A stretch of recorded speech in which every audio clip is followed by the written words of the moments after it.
Welcome to Titans of Terror, where we look at the men and women who have shaped the horror landscape. Today's victim, or subject, is actor and author Ingrid Pitt. Ingushka Petrov was born in Warsaw, Poland on November 21st, 1937, to a Jewish mother and a German father, who was a scientist who refused to work on the Nazis' rockets program. At the age of 5, she and her mother were sent off to the Stutthof concentration camp, where they remained for 3 years. They managed to escape when they were taken into a forest to be shot, eventually making their way to Berlin. Ingrid was quoted as saying, "I was born into the biggest horror show of the century, the brutalities of the Nazi regime. I think it's very amazing that I got to do horror films when I had this awful childhood. But maybe that's why I'm good at it." Igushka became a member of Bertolt Brecht's Berliner Ensemble Theater Company. When she got into trouble for criticizing the communist authorities, she made her escape to the West, aided by a U.S. Marine officer, Lord Roland Pitt Jr., whom she soon married. After living for a period on a military base in Colorado, they divorced and she returned to Europe with her daughter. She took on the stage name of Ingrid Pitt after a small role. She lived in Spain for a while, appearing uncredited in several Spanish films, and even got work as an extra on David Lean's Dr. Zhivago and Orson Welles' Chimes at Midnight. Her first foray into the horror realm was in an invisible prehistoric dinosaur horror film called Sound of Horror, El Sonido de la Muerte. She eventually received a leading role in the low-budget sci-fi thriller The Omegans in 1968. She also landed the supporting role of the German double agent posing as a cafe waitress assisting Clint Eastwood and Richard Burton defeating the Third Reich in Where Eagles Dare. Most of the film's interiors were shot at the MGM British Studios, which began her love affair with England. Ingrid's breakthrough came when she was cast in The Vampire Lovers, based on Sheridan Le Fanu's novella, Carmilla. This was a co-production between Hammer Films and American International Pictures. Ingrid played a 200-year-old lesbian vampire who seduces her female victims before sucking their blood. While filming a scene in the movie, Ingrid's fangs kept falling out of her mouth and dropping onto Kate O'Mara's cleavage, prompting uncontrollable laughter from both actresses. To fix the issue, she grabbed some chewing gum from the mouth of one of the crew members and used it to secure her fangs. This was followed by the title role of Countess Dracula, loosely based on the life of Countess Elizabeth Bathory, where she bathed in the blood of virgins to stay youthful looking. In 1971, Ingrid also took part in the horror anthology film The Dorm That Dripped Blood, from Hammer's rival Amicus Productions. She appeared in the final segment called The Cloak, as a film star in schlocky horror movies who really becomes a vampire. Not long after, she appeared with her Dorm That Dripped Blood co-star John Pertwee in the Doctor Who serial The Time Monster. In 1973, she appeared as a supporting character in the cult classic The Wicker Man, alongside Christopher Lee. I wonder if they compared vampire stories. In 1975, she appeared on the ITV anthology series Thriller in an episode entitled Where the Action Is. The 1980s brought Ingrid to more mainstream television and films, including a BBC Two Playhouse episode called Unity, which hit close to home about her time during World War II. As she veered away from horror films, she appeared in various other movies, such as Who Dares Wins, aka The Final Option, Wild Geese 2, and Hannah's War. Ingrid also published her first book in 1980 called Cuckoo Run, a spy story about mistaken identity. At least a dozen books followed, including The Ingrid Pitt Bedside Companion for Vampire Lovers, The Ingrid Pitt Bedside Companion for Ghost Hunters, The Ingrid Pitt Book of Murder, Torture, and Depravity, and Dracula Who? In 1984, Ingrid returned to Doctor Who in the serial Warriors of the Deep, this time appearing alongside the Fifth Doctor, played by Peter Davison. In 1985, she appeared in the Clive Barker-penned Underworld, aka Transmutations. Around this time, Ingrid founded her own theatrical touring company and starred in many successful stage productions, such as Dial M for Murder, Duty Free or Don't Bother to Dress, and Woman of Straw. In 1998, Ingrid lent her voice as the narrator of Cradle of Filth's Cruelty and the Beast album, as she reprised her Countess Dracula role as the Countess Elizabeth Bathory.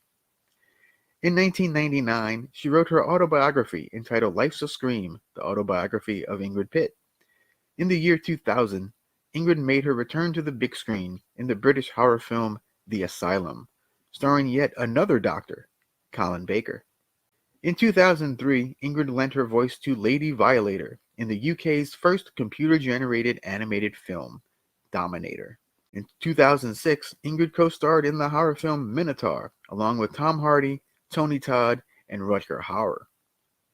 Her final screen role was in 2008's horror fantasy Sea of Dust, co-starring special effects legend Tom Savini. 7 months before she died, she finished narration for Ingrid Pitt Beyond the Forest, an animated short film on her experience in the Holocaust, with animation by Bill Plimpton. Ingrid was a fixture on the convention circuit and adored her fans.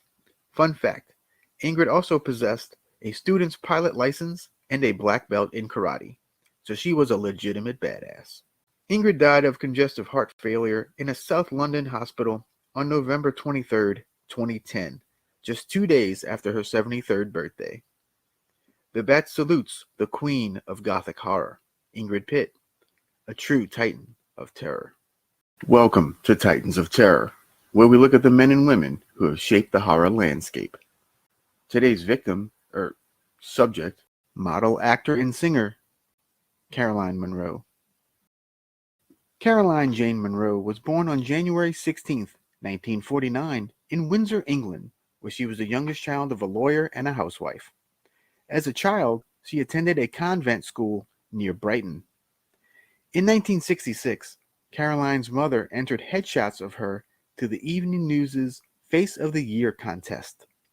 Caroline won, which led to a modeling career, including work with Vogue. She eventually became a cover girl for fashion and television advertisements, which led to bit parts in a few films, including the 1967 version of Casino Royale. During this time, Caroline also tried her hand at singing, releasing a single entitled Tar and Cement. Members of the backing band included Eric Clapton, Jack Bruce, and Ginger Baker, aka the band Cream. She then landed a one-year contract with Paramount, where she was cast in the 1969 comedy western A Talent for Loving. In 1971, her photographs were used in the dark comedy horror cult classic The Abominable Dr. Phibes, and its subsequent sequel, making her first exposure in a horror film. That same year, Caroline became the face of a long-running ad campaign for Lamb's Navy Rum, which caught the attention of Sir James Carreras, the chairman of Hammer Films.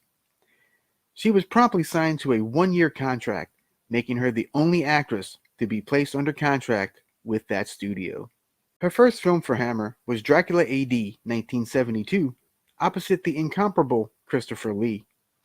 It was during the making of the film where she decided to become a full-time actor. Her next Hammer film would be the leading role in Captain Kronos, Vampire Hunter, which was intended to be the beginning of a franchise that ultimately did not materialize, but Captain Kronos' dailies led to her being cast in 1973's The Golden Voyage of Sinbad, in which she had to basically act with a stick, as the stop-motion effects were added in post-production by Ray Harryhausen. Her principles regarding nudity shaped her acting career, and she maintained her commitment to only accept non-explicit roles. In 1976, Caroline worked with Hammer's rival Amicus Productions on the British-American sci-fi fantasy film At the Earth's Core, opposite Doug McClure and Peter Cushing. She also appeared on the Angels of Death episode of the TV series The New Avengers as a nursing employee of a sinister health farm. Her next role, however, would become one of her most famous. In 1977, she turned down a role of Ursa in Superman to become a Bond girl, playing the helicopter pilot and would-be assassin named Naomi, when she appeared in The Spy Who Loved Me alongside Roger Moore. Next up, she starred opposite David Hasselhoff in the beloved Star Wars knockoff Star Crash. Star Crash would also begin her three-picture run with co-star Joe Spinell. The 1980s brought Caroline onto a series of slasher films and Eurotrash features. She played opposite Joe Spinell in William Lustig's Maniac and David Winter's The Last Horror Film. Maniac in particular went through a tough time with the ratings board due to violence. The uncut movie was actually banned in the UK until the year 2022. She also appeared in a couple of music videos, including Adam Ant's Goody Two Shoes and Meatloaf's If You Really Want To. Her own musical journey continued as she collaborated with new wave pioneer Gary Newman for the single Pump Me Up. She had a cameo role in the 1984 Christmas slasher Don't Open Till Christmas, and returned to slasher territory once more in 1986 with Slaughter High, directed by her then-husband. She then worked with two genre legends in Paul Naschy's Howl of the Devil and Jess Franco's Faceless. She ended the 80s by reunited with Star Crash director Luigi Cozzi in his film The Black Cat. As the 1990s approached, she decided to step back from acting to concentrate on her family, only appearing in bit parts here and there. Films of this era include 1993's Night Owl, 2003's Flesh for the Beast, 2015's Vampires, 2017's Cute Little Buggers, and 2019's House of the Gorgon. In 2019, she was inducted into the Rondo Hatton Classic Horror Awards Monster Kid Hall of Fame. An English beauty known as an actress, a model, and a singer, she frequently does loads of charity work, including organizing a convention with all profits going to Maggie's Centers for Cancer Care. She herself battled breast cancer in 2018, but emerged triumphant. She is also regarded as one of the nicest, sweetest celebrities at any horror convention. So if she's nearby, I highly recommend going to visit her. The Bat salutes the First Lady of Fantasy, Caroline Munro, a true titan of terror. Welcome to Titans of Terror, where we look at the men and women who have shaped the horror landscape. Today's victim, or subject, actress Madeline Smith. Madeline Smith was born August 2nd, 1949, in Hartfield, Sussex, England. Her father owned an antique shop and painting restoration business, while her mother was a Swiss translator. Madeline was reared with a convent school education in Ealing. Madeline lived in Washington Village in County Durham in the early 50s, where she ran the Village Drama Group. As a teen, Madeline worked at a London fashion boutique called Biba. She was spotted and signed with the Lucy Clayton modeling agency, and they took her on for 18 months. In the late 1960s and into the early 70s, Madeline was regularly featured in the work of disc cartoonist J. Edward Oliver, who on one occasion devoted an entire strip to her entitled The Life and Habits of the Madeline Smith. In the meantime, Madeline had answered an ad in the Stage newspaper and auditioned for a film and got it. Off of that, she got an acting agent, and those two careers ran parallel until she was persuaded to act full-time. Madeline's first film was 1968's Escalation, an Italian comedy where she played an uncredited girl on a bicycle. Her next role would be her first official film appearance, the 1967 romantic comedy The Mini Affair, about a pop star being kidnapped by a quartet of mod princesses. A few more comedies followed. Madeline first worked for Hammer Films with a supporting role in their fifth Dracula installment, 1970's Taste the Blood of Dracula. The plot concerns three English gentlemen unwittingly resurrecting Count Dracula, who seeks to avenge his servant.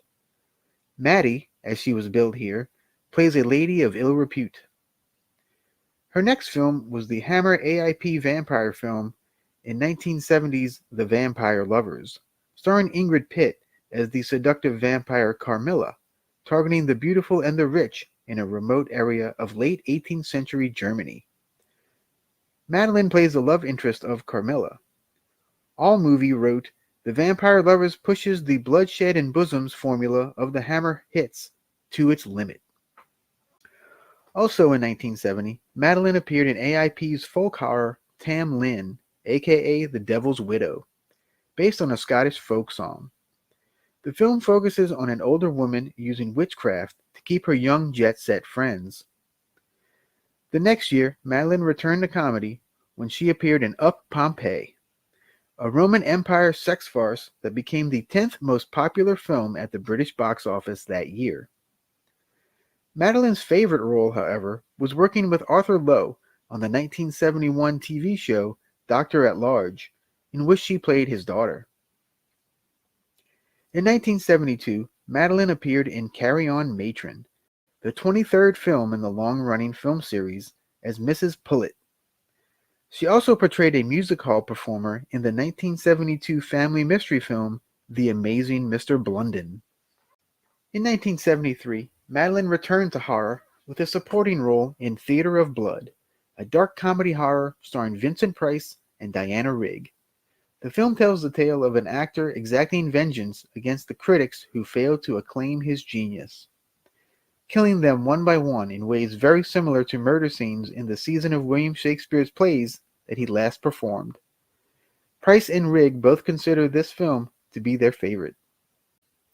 The same year, Madeline portrayed an Italian agent whose blue dress zipper meets its match in James Bond's magnetic watch in Live and Let Die. She was recommended for the part by 007 actor himself, Roger Moore, after he had appeared with her on the Persuaders TV show. She said that Moore was polite and pleasant to work with, but she felt very uncomfortable being clad in only blue bikini panties while Moore's wife was on set overseeing the scene. In 1974, Madeline returned to work with Hammer Films one more time on Frankenstein and the Monster from Hell, which ended up being their 7th and final Frankenstein film.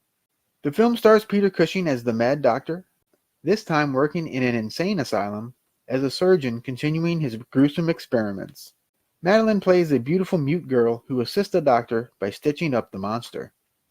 And this is her favorite of her 3 Hammer films. Madeline also lent her voice to the English dub of 1974's The Three Musketeers animated film, where she performed the character of Constance. That same year, Madeline took on various roles in the British comedy series The End of the Pier Show, which was produced with a backdrop style supposedly taken from a Victorian child's paper theater. All of the backdrops looked like line drawings, and each program was supposedly written by the cast within a week. It was also the first TV program to mix cartoons with a live-action performance. In 1975, Madeline married fellow actor David Buck, who co-starred with her in the TV show Crown Court.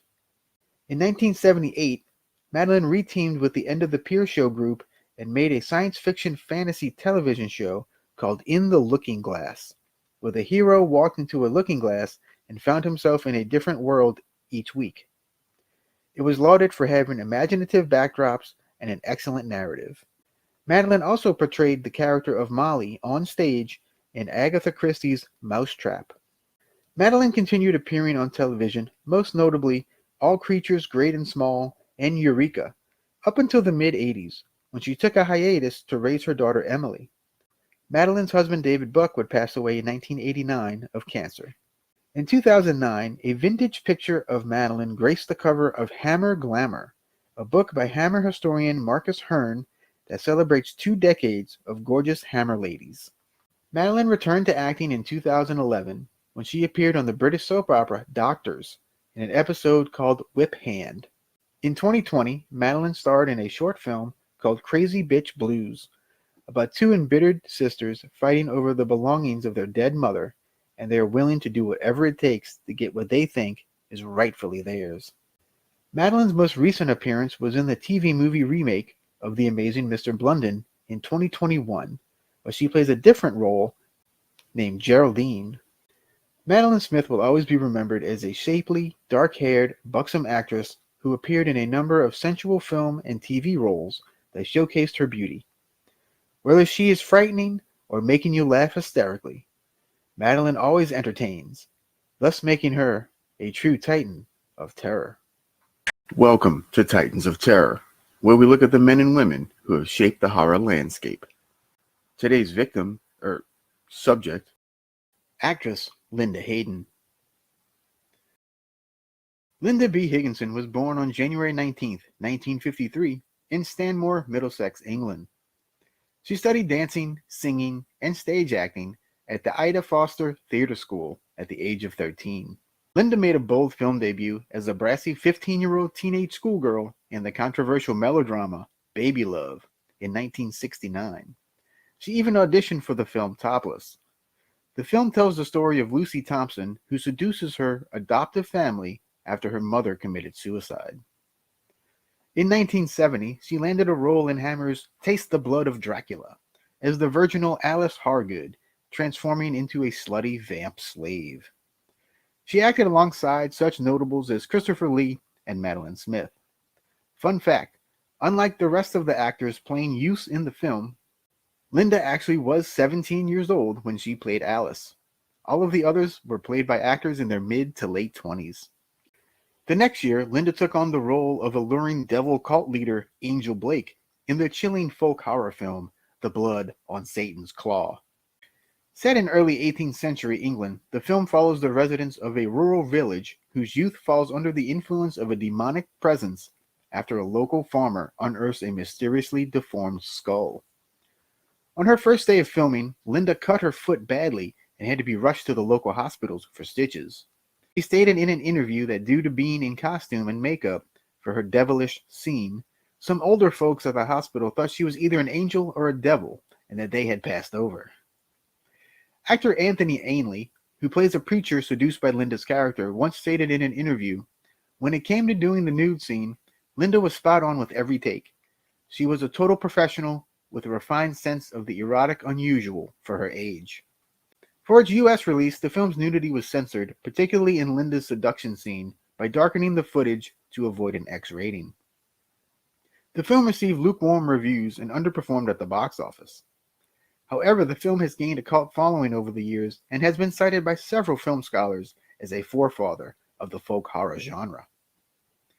In 1972, Linda appeared in the British thriller Something to Hide, also known as Shattered in the US.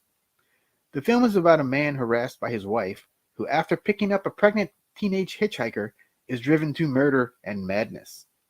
Peter Finch and Sally Winters co-star. The next year, Linda had a cameo appearance in the Elizabeth Taylor Lawrence Harvey thriller Night Watch. 1974 was a busy year for Linda as she appeared in 4 films. First up, we have the vampire spoof Old Dracula, aka Vampira, with David Niven and Teresa Graves. Linda also appeared alongside Vincent Price and Peter Cushing in the Amicus AIP-produced Madhouse, about a horror movie star returning to his famous role after years in a mental institution, but seems to be committing murders independent of his will. Next up, Linda starred in the Spanish film Barcelona Kill, about a female journalist and her boyfriend getting inadvertently involved with murder and mayhem and must run for their lives, pursued by the Barcelona mob. Next, Linda appeared opposite her then-boyfriend, Robin Asquith, in a series of popular sex comedies, including 1974's Confession of a Window Cleaner, 1977's Confessions from a Holiday Camp, and 1978's Let's Get Laid. Linda also appeared with Robin as a singing nun in the 1976 cult film parody Queen Kong. Also in 1976, Linda appeared in the only film she regrets making, as it was not the film she had originally made. Exposé, aka House on Straw Hill, aka Trauma, a psychological thriller co-starring Udo Kier and 70s sex symbol Fiona Richmond. It's about a paranoid novelist renting out a secluded cottage in the British countryside, hiring a secretary. The film erupts into pandemonium of sex and violence. The film has the distinction of being the only British film on the notorious Video Nasty 39 list. Although funny enough, Linda does appear in the 2010 remake of the film called Stalker, with Jane March playing Linda's original role. Following a brief role in 1978's The Boys from Brazil, Linda concentrated on stage and television work. She shared the stage with Robin Asquith in the bawdy farce Who Goes Bear? Linda played theaters in the provinces before landing her first West End part opposite Leslie Phillips at the Criterion Theatre. Linda went on to play many parts in London, and she toured for Charles Marowitz at the famous Open Space Theatre, playing in Taming of the Shrew, and for Ron Cooney in Run for Your Wife as Mary Smith, which she continued to play on and off for 6 years. She also took a role in the thriller Underground at Toronto's Royal Alexandra Theatre and London's Prince of Wales Theatre in 1983, opposite Raymond Burr. During this time, she met theatre producer Paul Elliott. They married in 1987 and have 2 children together. Linda's sister Jane was also an actress for a while. Linda's television work includes guest spots on the British crime action series The Professionals, the American mystery series Heart to Heart, the Hammer House of Mystery and Suspense episode Black Carrion, Minder, and an episode of the British police procedural The Bill, among many others. Best remembered for her steamy portrayals of lusty nymphets and tempting seductresses, Linda Hayden has left an enduring impact on stage, television, and screen. The Bat salutes Linda Hayden, a true titan of terror. Welcome to Titans of Terror, where we look at the men and women who have shaped the horror landscape. Today's victim, or subject, director Terence Fisher. Terence Fisher was born on February 23, 1904, in Maida Vale, London, England. At the age of 16, he left school and joined the Merchant Navy for 5 years. He first broke into the film industry as a clapper boy at Lime Grove Studios in 1933. By 1934, he began work as an assistant editor. Gainsborough Pictures gave him his first editor credit in 1936 with Tudor Rose. From 1936 to 1947, Fisher edited a variety of films in various genres, including the massive hits The Wicked Lady and Master of Bankdom. In 1948, Highbury Productions hired Fisher to direct A Song for Tomorrow, a low-budget B-picture about a World War II fighter pilot suffering amnesia, and remembers only the voice of an opera singer, with whom he falls in love. He continued directing mostly dramas and romances. Fisher's first feature for Hammer Films was the 1951 film noir The Last Page, also known as Man-Bait. The film tells the story of a married bookstore owner getting entangled in blackmail and murder with his attractive young clerk. His next 2 films for Hammer were the 2 crime dramas Wings of Danger and Stolen Face. Fisher also dabbled in science fiction at Hammer in 1953 with 2 more films, Four-Sided Triangle and Spaceways. During this time, Fisher was also working frequently in British television, directing episodes of The Adventures of Robin Hood and Dial 999. He even reportedly directed 2 episodes of The Mickey Mouse Club in 1958. In 1957, Hammer handpicked Fisher to direct their first color horror film, The Curse of Frankenstein. Reworked as a gruesome, morally ambiguous chamber piece starring then British TV star Peter Cushing and a little-known actor named Christopher Lee. The film was an international smash, raising the bar of on-screen violence and gore. The Curse of Frankenstein established Hammer as a leading name in the British film industry. The next year, Fisher returned with Cushing and Lee with Horror of Dracula, a reworked version of the Bram Stoker classic. Lee portrayed the vampire count with an animalistic sexuality, while Cushing played his arch-nemesis, Dr. Van Helsing. Horror of Dracula was even more successful than the previous Frankenstein film. The film trailblazed its way to becoming the archetypal Hammer film and is often considered Fisher's greatest work. 3 days after filming Dracula, Fisher and Cushing went to work on a sequel, The Revenge of Frankenstein. This time, Baron Frankenstein escapes execution and assumes an alias. He transplants his deformed underling's brain into a perfect body to perilous results. In 1959, Fisher made the first color adaptation of The Hound of the Baskervilles. Again starring Cushing and Lee, with Cushing portraying Detective Sherlock Holmes, investigating a nobleman's family curse with a horror slant. Next up for Fisher was the 1959 adaptation of The Mummy, starring Hammer's favorite duo of Cushing and Lee. The film was adapted from 3 of the Universal Mummy sequels rather than the original film. It follows British archaeologists opening the tomb of an Egyptian princess to nefarious consequences. That same year, Fisher helmed The Man Who Could Cheat Death, about a sculptor/doctor in 1890s Paris maintaining his youth by periodically replacing a parathyroid gland with that of a living person. Cushing turned down the lead role due to exhaustion. Originally, the film was granted an X certificate, so it was re-edited to be allowed to play in the UK. In December of 1959, the Hammer adventure horror film The Stranglers of Bombay was released. The film is about a murderous religious cult waylaying travelers and stealing goods in 19th century India. As the disappearances mount and trade becomes difficult, the British East India Company is forced to act.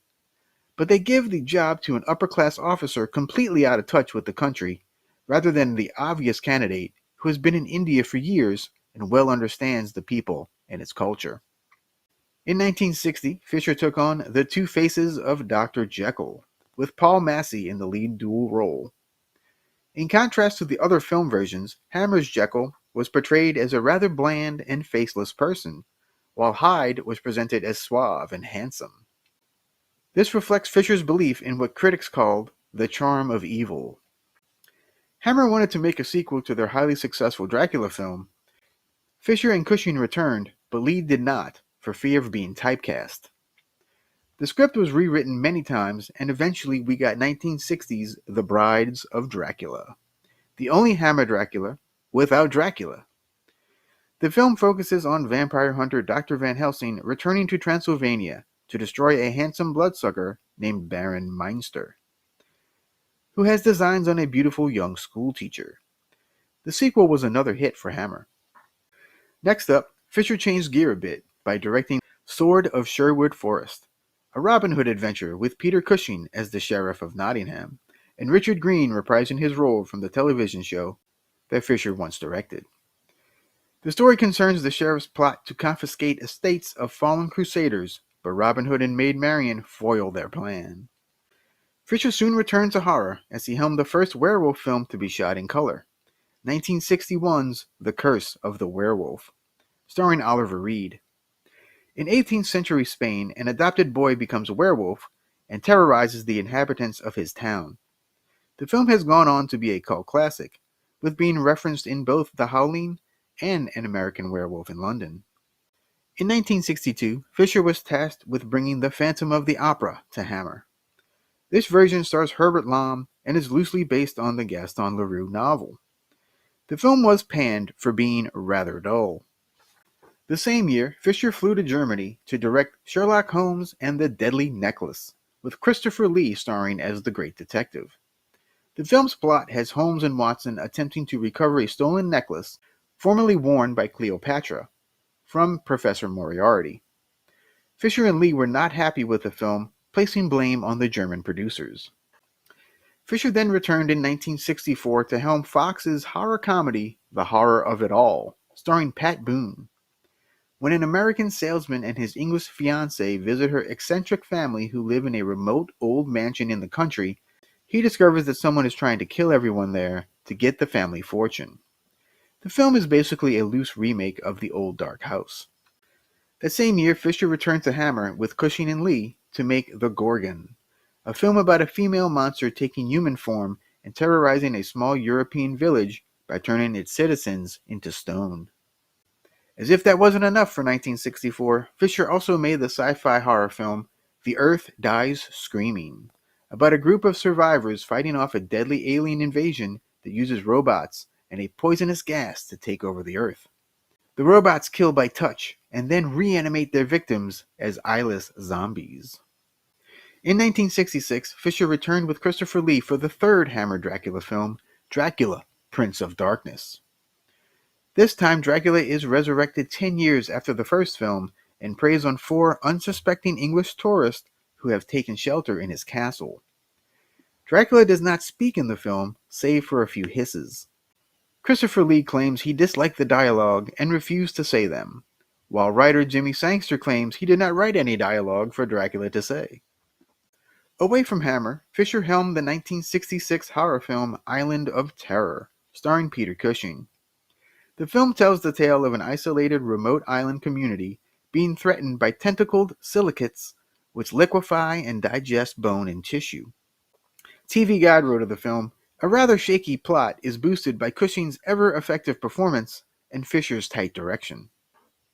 In 1967, Fisher returned to the world of Frankenstein with the fourth entry into Hammer's monster films, Frankenstein Created Woman. This one follows a reanimated Baron Frankenstein transferring the soul of an executed young man into the body of his lover, prompting her to kill the men who wronged them. Radio Times stated, "Terence Fisher's neat balance of psychological horror and murky sexuality make this a fine addition to the genre." Low-budget science fiction came calling once more with 1967's Night of the Big Heat, also known as Island of the Burning Doomed, starring Christopher Lee and Peter Cushing. Something strange is occurring on Faroe Island in the British Isles. Whilst temperatures on the mainland are cold, the temperatures on this island is mysteriously increasing to an unbearably hot level, possibly due to aliens. Next up, Fisher directed a film many consider one of his best, The Devil Rides Out, aka The Devil's Bride, starring Christopher Lee. The film tells the story of a duke and his old pal battling a satanic cult. The film's tone is more serious than many of the other Hammer films.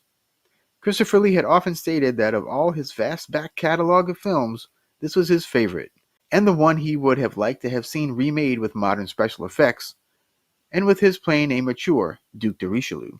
Fisher returned in 1969 with Hammer's Frankenstein Must Be Destroyed, the fifth entry into the franchise.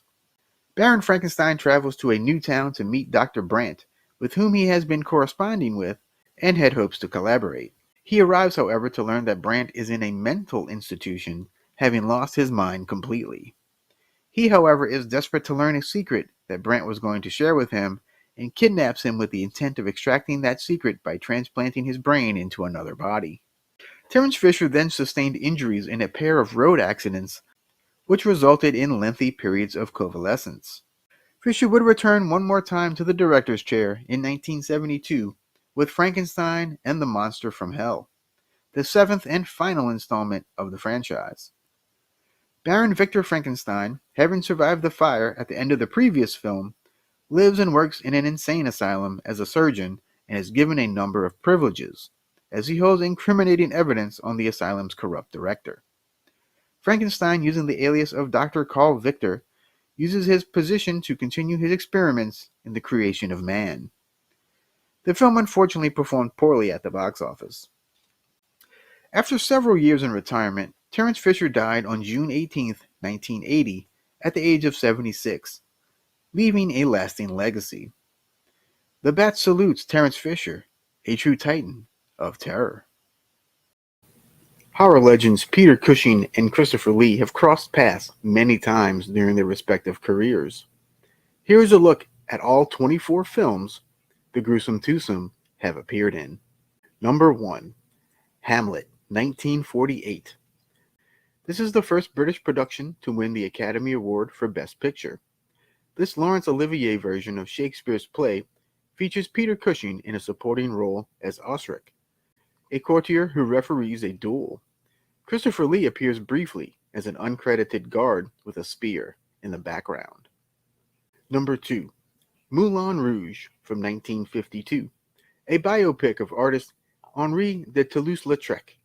Christopher Lee plays real-world artist Georges Seurat, while Peter Cushing plays the fictional Marcel Delavoisier. Number 3. Alexander the Great, 1956. An historical epic featuring Peter Cushing playing Memnon, a Greek military commander and rival to Alexander. Christopher Lee does not physically appear, but his voice does, as Nectanebus, dubbing over Helmut Dantine's physical performance. Number 4. The Curse of Frankenstein, 1957. While this is technically their fourth collaboration, this is the first time they share the screen. This is also Hammer's first color horror film and Peter's first leading role in a film. Loosely based on Mary Shelley's novel, Peter plays Baron Victor Frankenstein, the scientist who brings the creature to life. Christopher Lee is, of course, that creature. This is also the pair's first Hammer film, in which they would appear 8 times together. Number 5. Horror of Dracula, 1958. Loosely based on the Bram Stoker novel, Hammer pairs up our duo again with Peter playing vampire hunter Van Helsing, while Christopher Lee dons the fangs as Count Dracula. Their second Hammer film cemented Cushing and Lee as an iconic horror pairing. Number 6. The Hound of the Baskervilles, 1959. The first color adaptation of Sir Arthur Conan Doyle's classic detective novel, and their third Hammer film.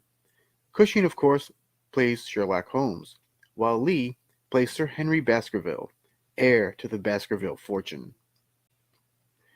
Number 7. The Mummy, 1959. The first film made after Hammer reached an official agreement with Universal Pictures, allowing them to do remakes of their classic horror films. Cushing portrays John Banning, an archaeologist, while Christopher Lee appears as Karras, the mummy. Their fourth Hammer pairing leads to another Hammer franchise, although neither man would appear in any of the sequels. Number 8.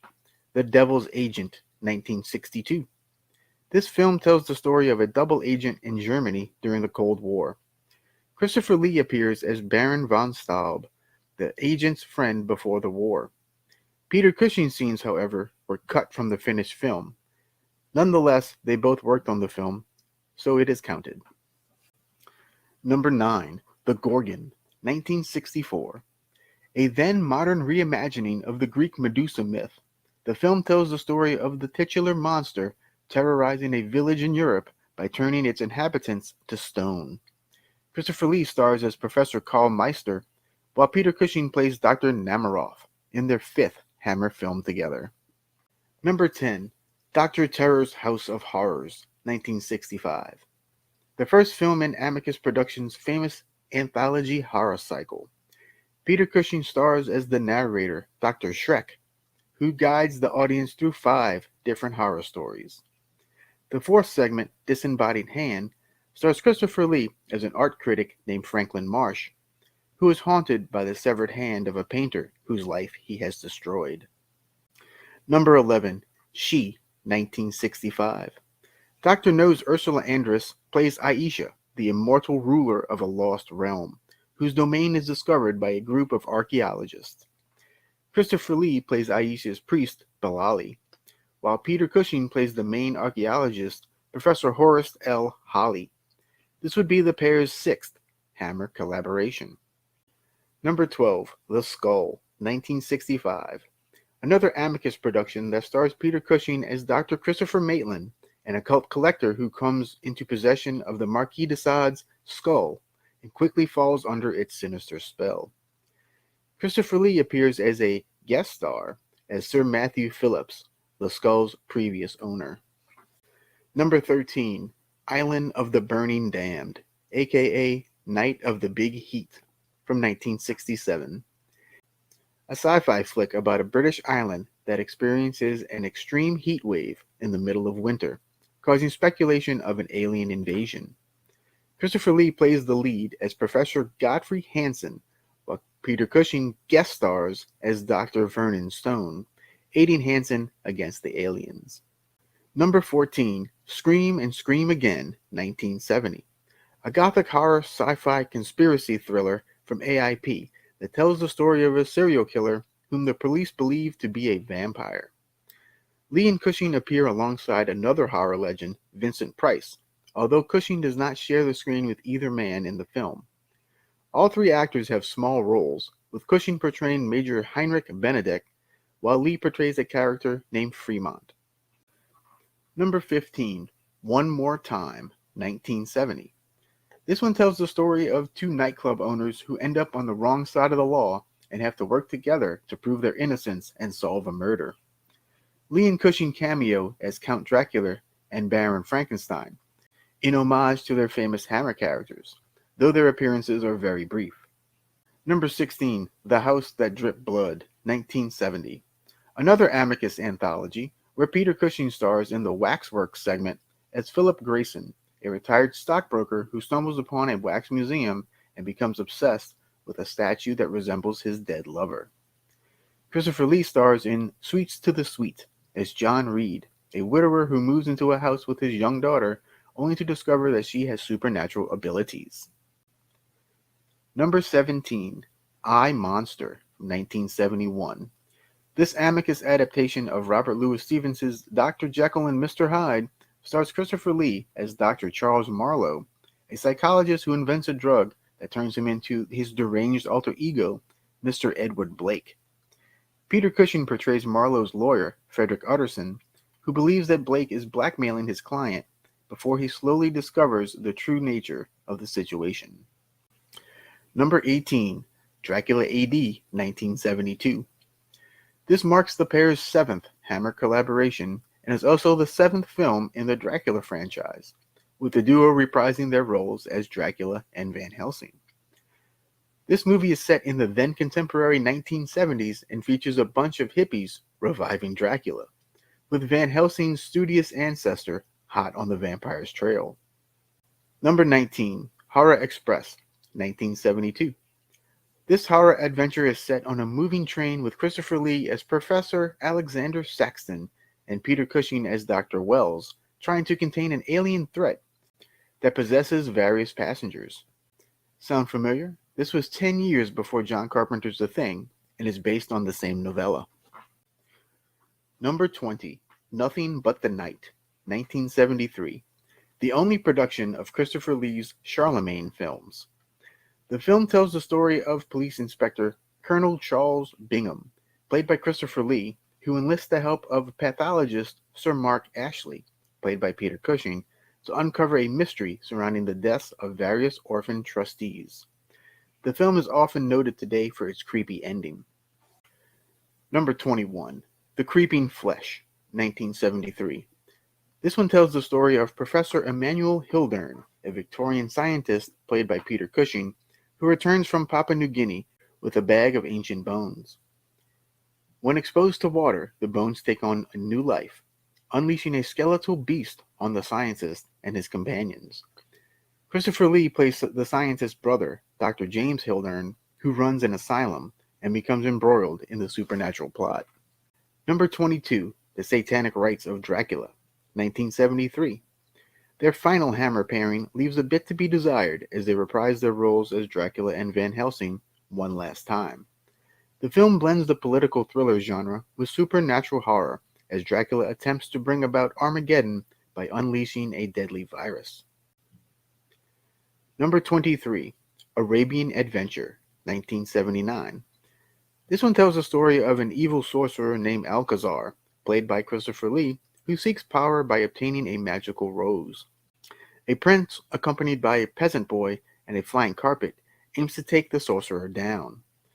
Peter Cushing appears as the hermit Wazir al-Wazara. Number 24, House of the Long Shadows, 1983. A campy horror comedy from Pete Walker that features fellow horror icons Vincent Price and John Carradine. The foursome play members of a strange family who reunite in an old Welsh manor, while a young novelist tries to write a novel of the caliber of Wuthering Heights in 24 hours around them. Cushing plays Sebastian Grisbane, while Lee plays Corrigan, a potential buyer of the property. So there you have it, all 24 films with Britain's gruesome twosome.